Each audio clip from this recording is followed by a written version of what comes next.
Yo, what is up? Madden Elite CFM, Bradley here, and we are here to discuss all things playoffs. So, we are currently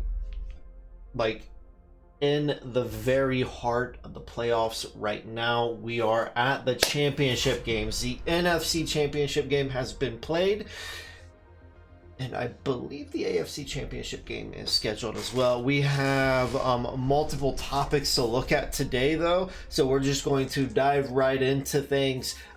The first thing that we have on the books to discuss today, the Super Bowl. The Super Bowl is coming up.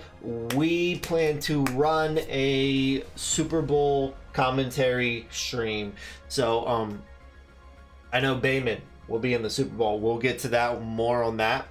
And it looks like he's either going to be playing the Browns or the Bengals. So once we have that game locked down, when it comes time for the Super Bowl stream, it looks like Julian is going to be running the Super Bowl stream for us. I won't be able to run it, unfortunately. I will be stuck on third shift. But it's cool though. We've got a team of people, right? So Julian is ready to go. So as everything comes together, we'll just have the guys in the Super Bowl coordinate with Julian, and we'll get it on the books. And as soon as we have a hard time, we will make that hard time known. And by all means, if you are able, come out and support the league stream when we have that Super Bowl stream. Come out, be a part of it. Let's make it something special, something great, something memorable. And speaking of making it special, great, and memorable, there is a member within the league that has stepped up to the plate and volunteered to offer an incentive prize to the winner of the Super Bowl. A Freight Train has reached out to the league admins, and he has basically offered to donate to the individual that wins the Super Bowl signed memorabilia of their team of choice. So whoever ends up winning the Super Bowl, will put you into contact with Freight Train, and he will see to it that you will be receiving signed merchandise. So, and shout out to Freight Train for stepping up to the plate and volunteering this. This was not asked of anybody. He took the initiative, stepped up to the plate, and offered it, and we are eternally grateful for it. It's super exciting, and I'm glad he stepped up to the plate and is offering that super cool, mad respect. So yeah, we are looking at running a Super Bowl stream. We have a prize for the Super Bowl winner, and I may have an ace up my sleeve as well for the Super Bowl winner, but we will more on that at another time.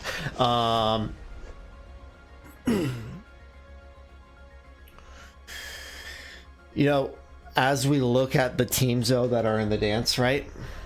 I need to address something. I made a prediction, right? My prediction was the Super Bowl was going to consist of the Packers and the Steelers. Both Packers and Steelers made it to the playoffs, and both were eliminated first round. Back when I picked the Packers to make the Super Bowl, there was a different owner running the team. No disrespect to the current owner. As for the Steelers, though,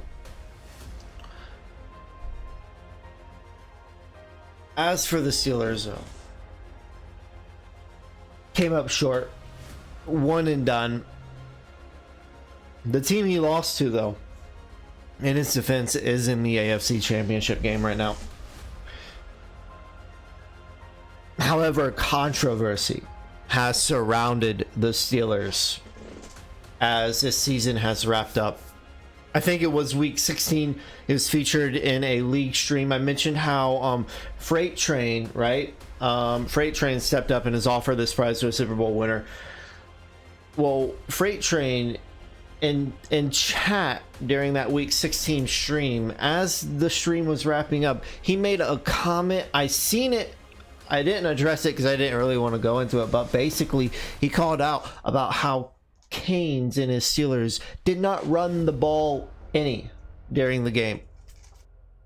We have a rule in the league that you have to have, I think it's a 70-30 split between your run plays and your pass plays, and there's a clause in that rule that says that this stat is calculated on the season, so it's not so much per game. And I think Canes was trying to take advantage of this, right? And I was doing math on stream while we were talking about it, and we were looking at the exact percentage, and like he had some wiggle room with it. And he basically kind of, between that game and the week 17 game, he had kind of inquired on, had kind of made some statements about doing the same thing and not running at all in week 17 and just airing the ball out. Because like he had a little bit of wiggle room. I mean, he was flirting with like the line of like, thou shalt not pass, right? He was flirting with that line, and he continued flirting with it in week 17. He flirted with it a little bit too much.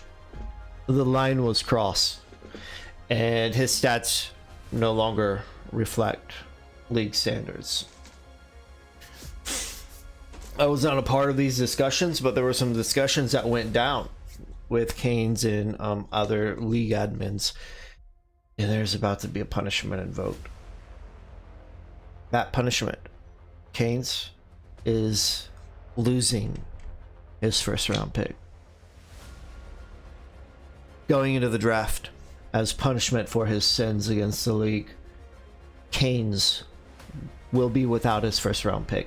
Canes is being forced to trade his first round pick for a 7th round pick. I think the fair thing to do would be to force him to trade it to me, right? I think Canes should have to trade that first round pick to me. I think that's fair. No. What we are doing, we are taking the top 10 worst teams in the league, the teams that have the top 10 draft picks. We are putting them in a randomizer, and we're going to randomize it, and whatever team is on top of the list, they get Canes' first round pick. They'll in return have to send Canes their 7th, but that's what's going down. And for fairness, or for the integrity of the league, any admin with a top 10 round pick or top 10 pick is being removed from this randomizer, and I am sitting on the 4th overall pick, and Cobra is sitting on the 1st overall pick, so we are both removed. So the randomizer is actually between 8 teams, and I have Discord or on, hang on a different monitor, let me pull it up. Bam. Okay, we have the teams in a list, and for integrity's sake, let me also pull up a Discord real quick so there is no doubts.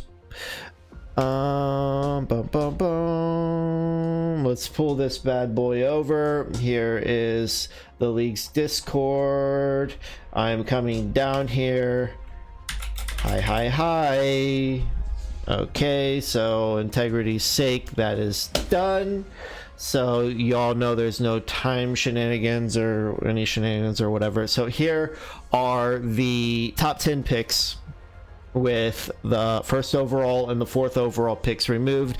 We have the Patriots, the Bears, the Cowboys, the Texans, the Lions, the Bills, the Titans, and the Jets. And now we click randomize. Cowboys, congratulations. You just landed Canes' first round pick as punishment for his sins against the league. I still think he should have had to have sent it to me, but it's fine. It's fine. I mentioned we're in the championship games, so the bulk of the playoffs has already passed. So let's take a moment and kind of recap the playoffs. So going into the playoffs, the teams with first round byes, we had the Chiefs and the Seahawks. In the wild card, we saw Estrada go over on Canes 38-20. Furthermore, in the wild card on the AFC side, we saw BGZ and his Jaguars. I believe BGZ is Jaguars. Let me double check that. I should know that, right? Yeah, BGZ is Jaguars. We saw BGZ and his Jaguars go over on Freight Train and his Colts 20-7. And then also in the AFC wild card, we saw OC and his Bengals crush Jimbo and his Dolphins 26-7. On the NFC side of things, True Talent and his Vikings win over on the Packers 35-10. We saw the Giants fall to South and his Falcons 28-14. And then we also saw, had to eat my words on this one, we saw the Rams, right? We saw Zell and his Rams go over on the Panthers 22-12. I had been very adamant on my belief that Zell would be one and done in the playoffs. Congratulations, Zell. You made me eat my words. However, I'm going to go back in on you, Zell. I'm not impressed. Panthers was a wild card team, you know. He's a wild card team, and when you look at his regular season, it wasn't super impressive. Zell, I'm still not a believer. Zell. Like, you still haven't got that money win. Hopefully you'll get it in season 2 though. Going into the divisional rounds, maybe one of the biggest upsets. We saw OC and his Bengals go over on the commish, go over on Bread 41-35. I did not expect this. If you would have held a gun to my head when I made the claim of Packers and Steelers in the Super Bowl, if you would have held a gun to my head and been like, do you really believe this? Your life is on the line. If you're wrong, I'm gonna pop you, right? If like you would have done that to me, I'd be like, okay. I withdraw my statement. I'm picking bread every day of the week, 365 days a year, 24/7. I'm picking bread. That didn't happen. OC went over on Bread 41-35. Also, in the AFC divisional round, we saw Estrada and his Browns go over on BGZ and his Jags 30-24. On the NFC side of things, arguably is one of the biggest games, right? In my opinion, this was one of the biggest games of the year. Bayman and the Seahawks versus South and the Falcons in the divisional round. You would ask me during the divisional round who from the NFC is going to the Super Bowl. I would have said the winner of the Seahawks and the Falcons.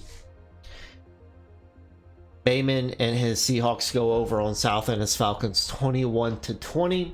And then we also see True Talent go over on Zell 45-17. Now this brings us to the AFC and the NFC championships. The AFC is still waiting to be played. These two guys are both from the AFC North though. So these two teams have met twice in the regular season. The first meeting between the two, OC was not the Bengals owner. In the first meeting between these two teams, it was actually a sim with the Bengals owner basically like at the very last minute bailing on a league stream, and then the guy got kicked. But in the second meeting between the two, we saw Estrada and OC collide.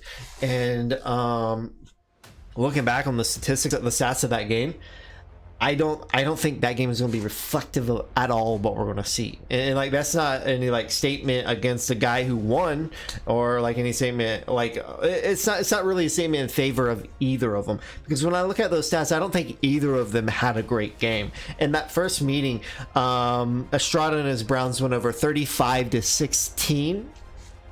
And like it looks like Estrada won big, right? And he did win big. But when I look at like when I think of these two teams, I think of like two guys that like offensively know what they're doing and are on their crap.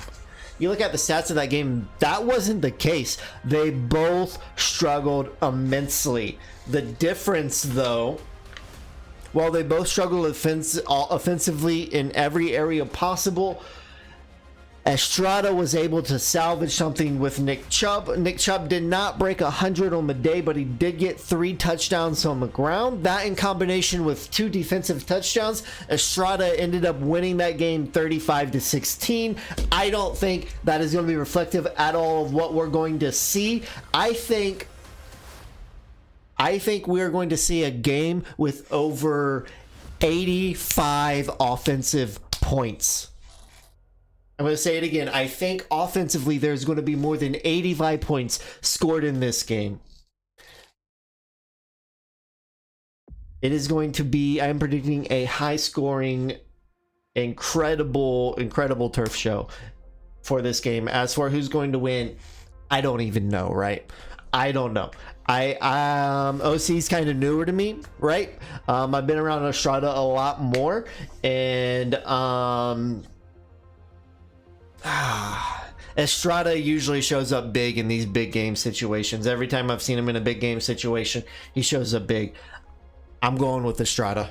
Nothing against OC. I just don't know OC that well. I haven't been around him that long, and like I can't pull myself to bet against Estrada in this situation. And that's what this kind of prediction is about, right? It's not a dig on OC. It's I just can't bet against Estrada in this situation. So I'm going with Estrada. As for the NFC Championship, I probably would have predicted another. If you would have asked me before the game went down, I probably would have predicted another game with a like massive offensive showing, but that's not really what we got. It was kind of a smaller offensive showing, with True Talent putting up 19 points to Bayman's 28 points. Bayman ended up winning and is going to the Super Bowl. Neither of the two quarterbacks had a great performance. They both threw 2 picks. Wilson, though, was able to, on top of the picks, get in, find the end zone, right? And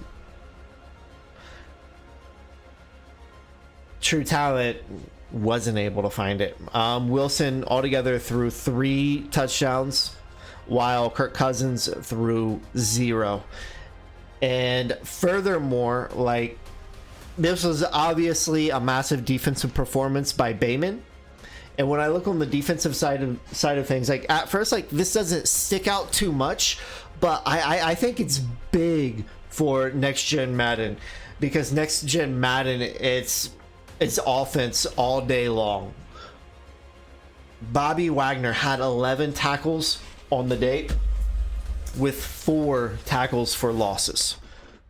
I think Bobby Wagner could have, like, I haven't watched the footage, but looking at that, I think Bobby Wagner probably could have been the MVP for the Seahawks on this game. Like, that doesn't seem like much, but that is 4 plays of knocking that high-powered offense back.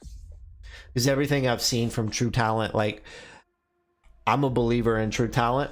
I think he's going to be back in more NFC Championship games, and I think it's entirely possible that he'll find his way to the Super Bowl. He looks super impressive on offense, and 4 plays knocking them back, like that's what you got to do. You got to have your defense turn up. You got to have your defense show out. And Bobby Wagner, that doesn't look too impressive, but that's 4 situations where the cards were just stacked against the defense, right? Or stacked against the offense. If my prediction of Bayman and Estrada goes down, or if if Estrada ends up winning and meets Bateman in the Super Bowl. Who do I have winning?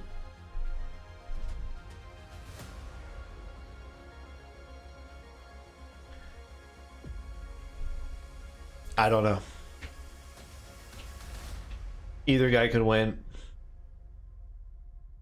Honestly, no offense to Estrada, I think Bateman might be the better of the two. But I have this feeling in my gut that this is Estrada's season. I just have this feeling in my gut. It's Estrada's season. I'm going with Estrada. If Estrada pulls out the win over OC and his Bengals, I'm going with Estrada to win the Super Bowl.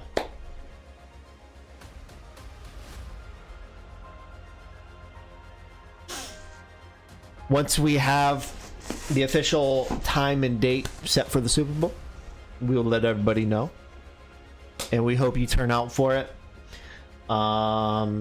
Everyone who has made this first season what it is, thank you. I feel like this first season of Madden Elite has been absolutely amazing. And I think I speak for the entire admin team. We cannot wait to see where things go from here because it's only going up. Peace.